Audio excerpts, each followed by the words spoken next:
We've made it to the second negative rebuttal, otherwise known as the 2&R. This is the last chance the negative has to persuade the judge that the affirmative team is a bad idea.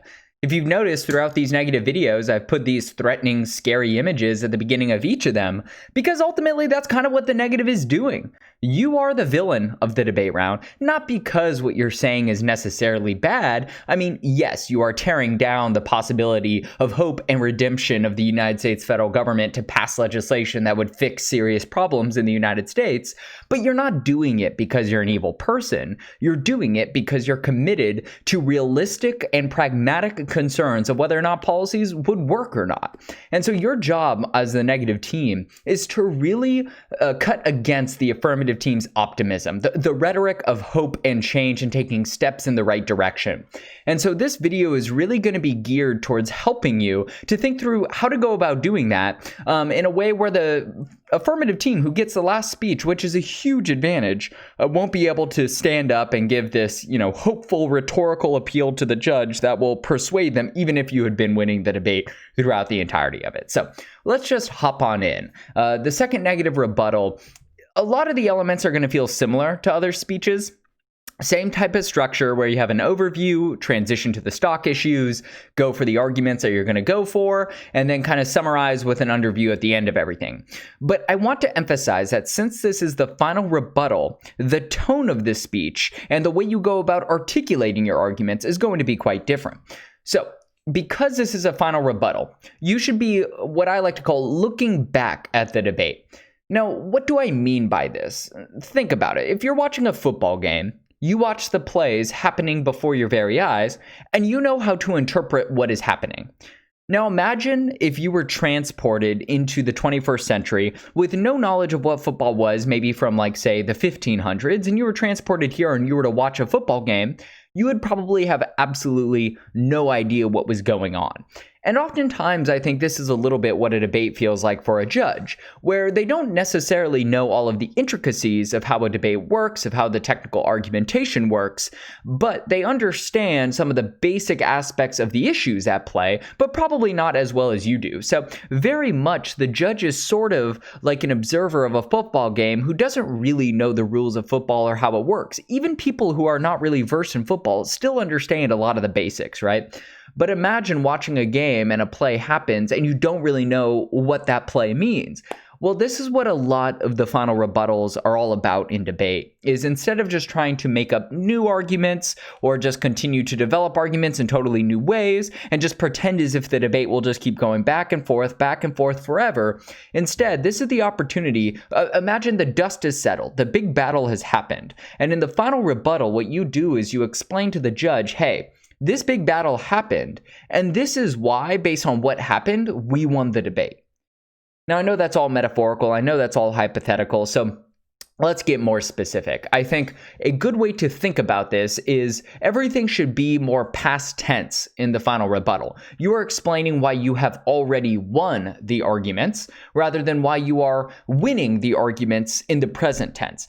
Now, I know this seems like a subtle distinction, but trust me, it has big implications for the overall attitude of the round. If your attitude is we gave the affirmative team an opportunity to explain these questions about how the plan would be implemented, or these questions about how it would avoid these disastrous disadvantages, or these questions about why the problem isn't already being fixed, and they were unable to robustly respond to these issues throughout the debate, that is different than you just asserting those arguments yet again in a debate round, all right? So very, very important, and you'll notice that the best teams, this is actually something that is very hard to implement, but you'll see the best junior and senior teams do this, and it's so much more persuasive than just pretending that the 2&R is yet another speech that's as if it is a continuation of the negative block or even the 1&C. So here are the three most important tasks for this speech. First, explain for each of your arguments that you go for. Explain why that argument means the affirmative plan should not be passed. If you are not impacting out every argument you go for in the 2&R and helping the judge to understand why that ultimately means the affirmative plan is a bad idea or why the affirmative hasn't upheld some core burden in the debate, then you are leaving far too much up to chance and hoping that the judge will evaluate the round through the lens that you want the judge to evaluate the round in, right? You're hoping that they see that metaphorical football play, even though they know nothing about the game of football, and you're hoping that they're going to be able to derive what happened in that play just based on what they saw, even if they don't understand the rules. And so this is your job. Your job is to really help the judge to understand why each of those arguments are important, or why the fact that the affirmative team hasn't upheld their burden on a certain stock issue means they should ultimately lose the debate. Your job as a debater is to be the teacher in that way. I always tell our top debaters that in a slow debate, you have 3 jobs. Your first and most important job is to be a teacher. You need to help the judge to understand just what is happening in the debate round, both on the level of the structure of speeches themselves and of arguments in terms of stock issues and just overall big picture what's going on with the resolution. And second, in terms of just those core issues of what is being debated. If you're debating police reform police militarization, and you're talking about the 1033 program, one of your essential jobs in the round is to teach the judge what the 1033 program is and to explain it in a robust way, as opposed to just going straight to the level of argumentation. So your first job is to be a teacher. Your second job is to be a salesman. This is where you try to do some of the persuading. And that's where a lot of the rhetorical components of debate come in, and a lot of the elements that we've emphasized here, right? Capitalizing on strategic cross-examinations, incorporating that into your overviews, making sure to do evidence pushes in the negative block, incorporating that as part of both the overview and the underview. All of those are part of the job of a salesman, right? Doing good spin throughout the debate to supplement your own credibility and to undermine your opponent's credibility.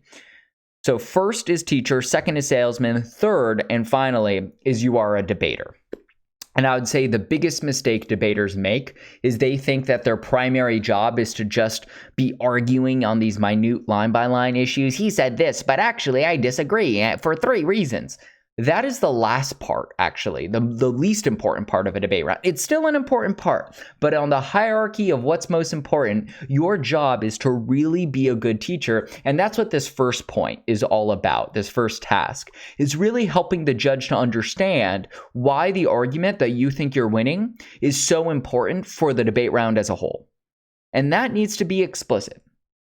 Second, you need to pick and choose the best arguments. You cannot go for everything, okay? And I would say the biggest mistake 2NRs make very often is they try to go for too many arguments. They spread themselves too thin, and they end up not developing any of their arguments in the depth that they need. They don't get to impact out why the argument is so important. They don't do the big picture framing for the judge. They don't get to give an underview that really summarizes and captures the essential framing elements that the judge needs to understand. And ultimately, right, if you go for too many arguments, you're going to be a jack of all trades, but really a master of none. You're not going to get the depth that you need.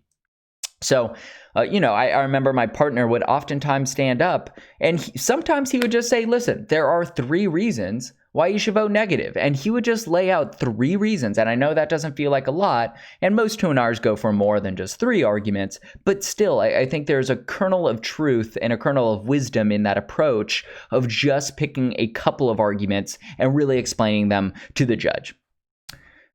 Third and finally, you need to preempt the 2AR. This is probably the hardest part of the 2NR, right? Because you don't get the final say. As a 2N, I promise you, you will be pulling out your hair after whatever the 2AR says, and you'll be like, if only I had one more opportunity to stand up and speak, because this 2AR went for certain arguments that I wasn't really thinking about, and now the judge might vote for them, even though I absolutely had a response to it. I just didn't know they were going to say that. So how do you know what the 2AR is going to say? Well, it's always tricky, right? And part of this is about making good predictions. But you can be pretty sure that the 2AR is going to harp on their harms, right? That is the most compelling reason to vote affirmative.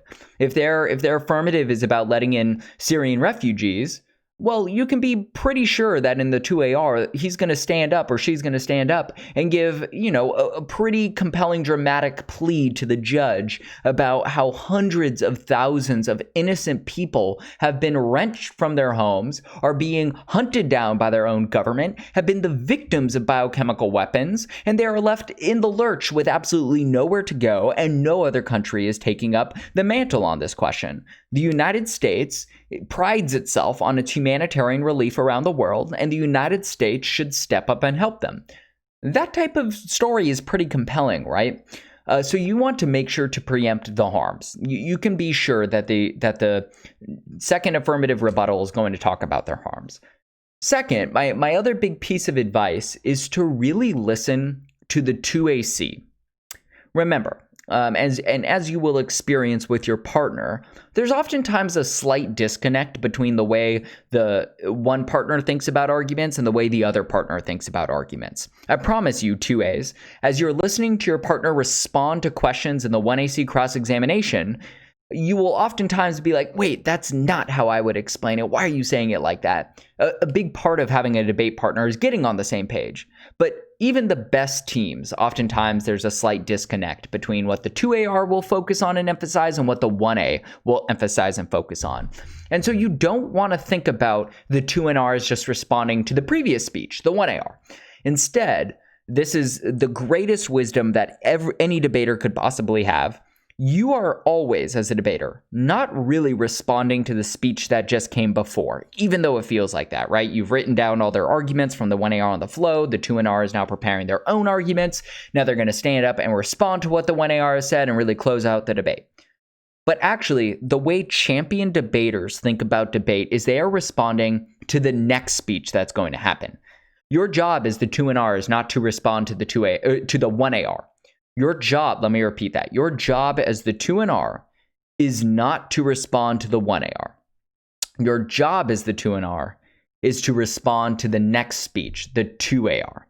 So, really important way of thinking about things right there. And so you need to think about, all right, what is the 2AR going to say? Well, the best way to predict that will be the 2AC.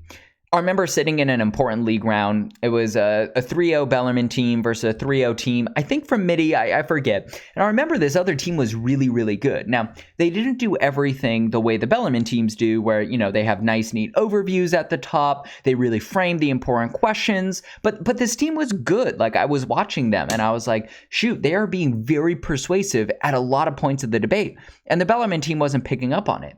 And I remember them, the 2AC in this debate of this other team, I remember him standing up, and at a certain point, it wasn't at the very top of his speech, but there was a point about midway through his speech where he really stopped, kind of put down his flow, looked at the judge, and really emphasized for maybe about 30 full seconds the economic benefits of the plan. And he really harped on how many billions of dollars would be saved if this plan was ultimately passed. And I saw the judge, meanwhile, in the back of the room. Judges won't be flowing everything as thoroughly, but I saw the judge take notes on that.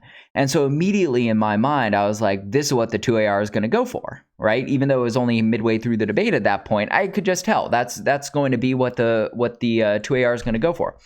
And the Bellarmine team totally misread. They did not pick up on it. Instead, what the Bellarmine team did was they really tried to preempt and respond to the affirmative team based on what the 1AR said. And that wasn't what the 2A went for. The 2A went for the arguments that he had gone for in the 2AC. And that makes sense, right?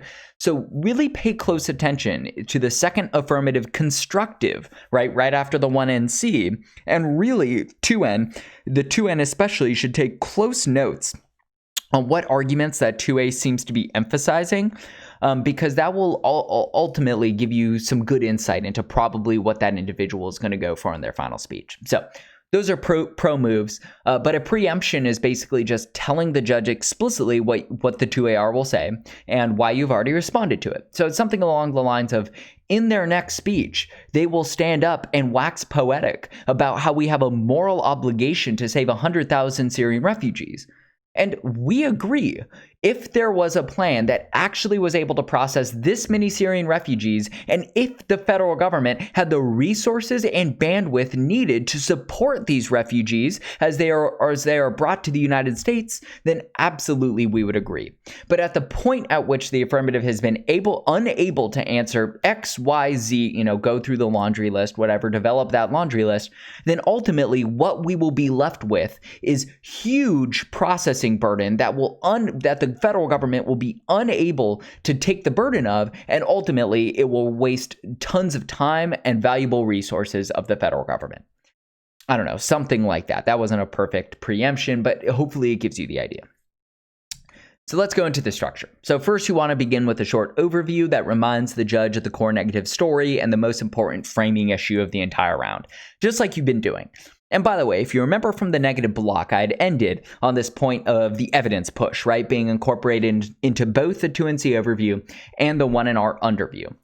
If the 1AR did not read that crucial piece of evidence that was essential to the entire round, well, guess what? In the 2NR, during this overview, after a couple of sentences that establish your story, you should absolutely remind the judge of that, right? Remember, we asked them 3 times in cross-examination at the beginning of my last speech and at the end of my partner's last speech. We asked them 3 times to bring up this piece of evidence, explain what the evidence is, and they were unable to. Ultimately, this shows, and then explain why it proves that the plan is a bad idea or the plan wouldn't work, and explain why that's important. That will be like game over if you can do that. A good kind of phrasing, I would want you to implement some more variety or get more specific, but especially as you're just starting off, this is a really good way to think about it, right? In this overview, at some point, you want to highlight for the judge the most important issues. So something like when you are making your decision in today's debate, the most important thing to remember is that ... Now, what I also want to emphasize here is that this statement is now getting to a more meta level of the debate. Instead of just advancing more arguments or just saying, we shouldn't be reforming or curtailing NSA surveillance because ultimately this is going to hurt the United States federal government's ability to hunt terrorists. Instead of just saying that argument for a third time in the debate, what you want to do is to highlight to the judge that, hey, judge, I get you need to make a decision. And when you are making your decision, here is why the threat of terrorism should be at the top of your mind. Here's why the threat of terrorism is more important than the violations of privacy that the affirmative team has been talking about. If you can get direct and meta about what issue is most important and help the judge to understand how that should factor into their decision that they're going to have to make in 10 minutes, that will really help them. Number 2, transition to the stock issues. Just like always, you need to define why the stock issue is so important and why the affirmative team has not upheld their burden. And again, note the past tense here. Your attitude is not, hey, let's transition to harms, where it is the affirmative team's burden to prove that there is a substantial problem. There is not a substantial problem because instead you want it past tense. You want to say, now let's transition to the stock issue of harms, where it was the affirmative team's burden to prove to you that there was actually a serious problem, but the affirmative team was unable to meet this burden in today's debate. And then you explain. 3, go for the most important arguments on that stock issue. Remember, pick and choose. If you go for 7 arguments on the stock issue of solvency, you're going to be spreading yourself too thin. All right? Going for 3 stock issues in a policy debate round is tough. All right. Yeah, I know you might be tempted to go for harms, solvency, and the disadvantage. And I would say that is about the upper limit of what you can do in the 2NR. And even then, you're going to be spread pretty thin. I understand the strategic importance, but if you're doing that, you'll probably go onto harms. You'll go for 1 argument. You'll go onto solvency. Maybe you'll have 3 arguments. And then you'll have your 1 big disadvantage that you'll be going for. And that's about all you really have time to develop in the 2NR. And even that can sometimes be pushing it. So first, explain why the affirmative team lost that argument based on the claims you already made earlier in the debate. So again, you don't want to be doing a lot of new argumentation here. Sometimes you have to do like a little if the 1AR sort of made, let's say the 1AR for the first time made some evidence qualification push, right? They were just like, and you should prefer our evidence because ultimately, right, it's from a more credible source. you'll probably want to respond to that in the 2NR. Obviously, you're not going to be reading new evidence in the 2NR. You're not going to be establishing totally new arguments like, hey, here's a brand new reason why the affirmative plan would be a bad idea. You're not going to do that.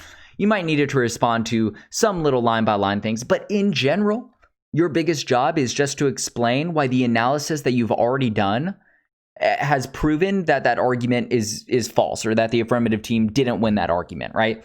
So let's imagine you had gone into the methodology of the studies on your side, right? You are saying that high-skilled immigrants are good for the U.S. economy. The affirmative team is saying high-skilled immigrants are good for the economy. You as the negative are saying that they are bad for the economy.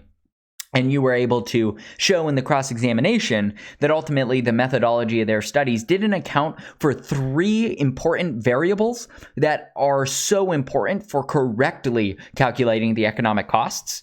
Well, instead of just, making new arguments in the 2NR, just be like, remember, we pointed this out in the cross-examinations that the affirmative team's evidence that they are relying on for this argument ultimately is faulty because it doesn't take into account these 3 important factors.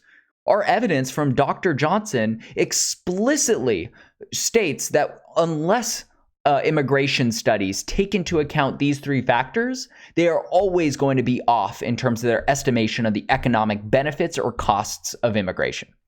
If you do something like that, that is wonderful, right? Or some reason why, some other event proves that their argument is wrong. Whatever analysis you've done earlier in the debate, you want to re-explain that to the judge in a very brief way and make it clear that you had already won this issue. Then this is where you then explain why that argument means they have not upheld their burden under that stock issue, and why that ultimately means the affirmative team's plan is a bad idea. This is that impacting out. In every point of the 2NR, you need to be impacting out why the argument means the affirmative team has lost the debate. So think about this. The basic flow of this is you start with the overview where you explain big picture why the affirmative team's plan is a bad idea. You do a big push on what the most important thing or factor in today's debate is and really help the judge to understand that. So right there, you've already provided one big picture reason why the plan's a bad idea. Then you transition to the stock issue and you impact out why that stock issue is so important and why the affirmative team hasn't upheld it. Then you get to the specific line-by-line arguments under that stock issue, and for each of those, you're impacting out why that means they have failed to uphold their burden on the stock issue and why the affirmative team's plan is a bad idea. And so notice this, at every point, the most important facet of the 2NR is really about impacting and framing and not about argumentation and line-by-line. And then fourth, you rinse and repeat the stock issue steps until you've completed all the stock issues that you want to go for in the round. Again, don't take on too much. So similar structure as the negative block or even as the 1 and C, but the big difference is that you're really focused on meta-level framing and helping the judge to understand how they should make their decision. Let's look at some examples. So this is weak phrasing here. This looks more or less, I'm about to read it out loud, as if it's a continuation of the 2NC or even the 1NC, right? So let's read it. And notice it is present tense. It's not really impacting things out. It's just sort of asserting more arguments. It says, now onto the stock issue of solvency, where we'll see that the affirmative plan will not work because they cannot ensure that states would comply with federally mandated education reform. Our first argument is that one-size-fits-all solutions from the government are not successful. Our evidence from Dr. Johnson explicitly states that whenever the federal government tries to lead huge education reform, it always fails. Because the affirmative team's attempt to reform Title I would be the same type of one-size-fits-all policy, it ultimately won't fix the problems with education inequality that they've outlined. Next. So notice here, this isn't bad argumentation. Obviously they would probably need to incorporate a little bit of a refutation to whatever the 1AR would say. It seems fine. If I were to see this in, a 2NC or even especially a 1NC, I'd be like, this is pretty solid, right? But notice here that it's not really shutting the door. That's another good metaphor that's oftentimes used to describe the 2NR's job in the final rebuttal. You need to shut the door. You can't leave the door a little bit open, because if you leave the door a little bit open, the 2AR who gets the final speech and you don't get to respond to that final speech is going to get their foot in that door and be able to open it just enough for the judge to vote affirmative. So you need to conclusively close this. And this is leaving too much up to chance, right? This is not effectively framing it and impacting it in a way where you have really shut the door and locked it, deadbolted it, such that the affirmative team is going to be unable to open it. Let's look at stronger phrasing. Now, there's a lot here, and so I'm going to actually break it down bit by bit in a couple of slides here. Let's start off with the transition to the stock issue. So this highlighting, it says, now on to the stock issue of solvency, where it has been, wait, let me back up. Context for this debate, hopefully it was readily apparent from the last slide. This is an affirmative plan that's trying to reform Title I, which tries to dictate funding to schools across the United States. The basic harms are that, there are some public schools that get tons of funding. There are some that are vastly underfunded. This program would be about creating more equitable funding for public schools across the United States. All right. So, okay, now let's jump in. The negative team says, now on to the stock issue of solvency, where it has been the affirmative team's job to prove to you that reforming Title I, so notice I put in parentheses, the plan. You never want to just say the plan. You always want to say specifically what the plan is. So, okay, it has been the affirmative team's burden to prove to you that reforming Title I would actually fix the majority of funding inequalities in education across the United States. They have not met their burden here for insert however many reasons, right? 3 reasons maybe. So notice this past tense framing here on the stock issue. Now let's go into the line by line. They haven't, so this is all the kind of line by line refutation. They haven't been able to prove that states would actually comply with federally mandated education reforms. Historically, whenever the federal government tries to push one-size-fits-all solutions onto state and local governments, they despise it. Now notice here, I put in brackets like insert more line-by-line analysis, refute whatever the 1AR claims are, preempt any 2AR responses. This is the point, right, where you'd be like, in their last speech, the affirmative team argued that states would comply because they would be legally obligated to.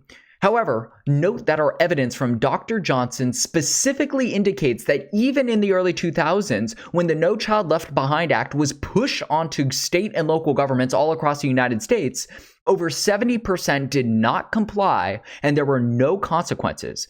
There's no reason why this time anything would be any different, especially because they have not outlined any specific enforcement mechanism that is different from past federal government attempts to reform education in the United States.